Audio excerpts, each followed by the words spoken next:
গাজীপুরের বৃদ্ধাশ্রমে মায়েদের স্বজনদের ছাড়া ঈদ কেমন কাটছে? গাজীপুরের মণিপুরে গিভেন্সি গ্রুপের পরিচালিত বয়স্ক পুনর্বাসন কেন্দ্রে ঈদ উল ফিতর উদযাপন করেছেন পরিবার থেকে বিচ্ছিন্ন শত শত বৃদ্ধ বাবা মা।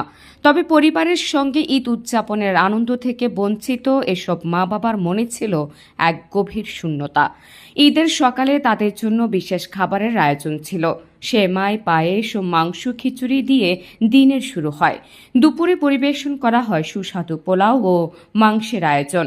যদিও এসব আয়োজন তাদের মুখে একটুখানি হাসি ফোটাতে সক্ষম হলেও মনে প্রাণে তারা অনুভব করেন পরিবারের অনুপস্থিতি।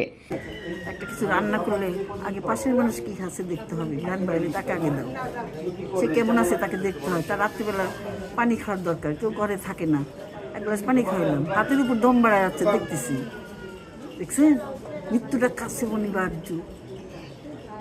এগুলি দেখা, তবে মৃত্যুরে না দেখলে আর জিয়ারত করতেছি কবরস্থানের কাছে, মানে জীবন যা আমাদের তাই।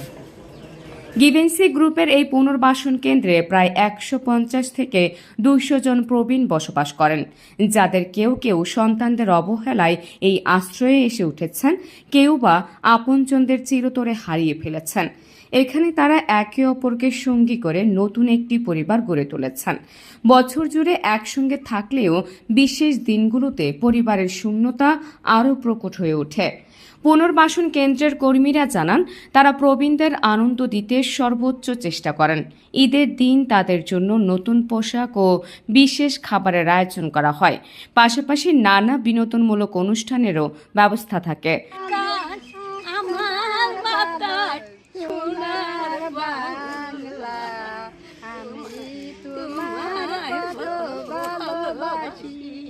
সাজানো সাজন কন্যা গো, আরে সাজন কন্যা গো, বিয়ার বাজনা বাজে কেমন পিটাও গো।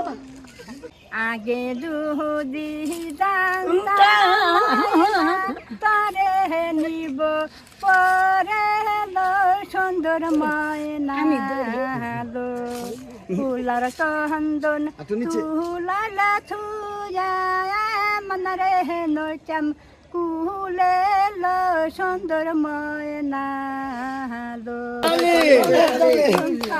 এমন হাজারো বাবা মা আমাদের সমাজে রয়েছেন যারা বৃদ্ধ বয়সে নিঃসঙ্গ জীবনযাপন করছেন।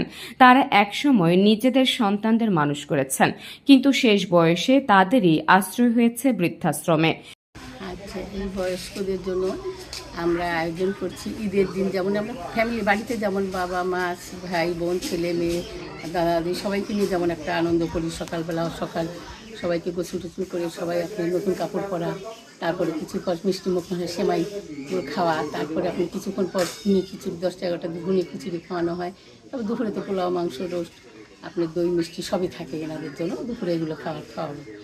আর ওনাদের সবাইকে পুরুষদের সকালবেলা উঠে গোসল টোসল করে তারা আপনার আতর সুরমা করে আমাদের এখানে ঈদগাহের মাঠ না, আমার মসজিদে ঈদের নামাজটা পড়েন ওরা, মসজিদে ঈদের নামাজ পড়ে তারপরে ওনারা আসেন। আর মহিলারা সবাই কাপড় চোপড় করে আনন্দ করে। তারপরে এনাদেরকে আবার বিকালের দিকে একটু ঘোরাতে নিয়ে যাবো, বাইরে একটু গাড়িতে করে এখানে ওঠা একটু ঘোরায় নিয়ে আসবো।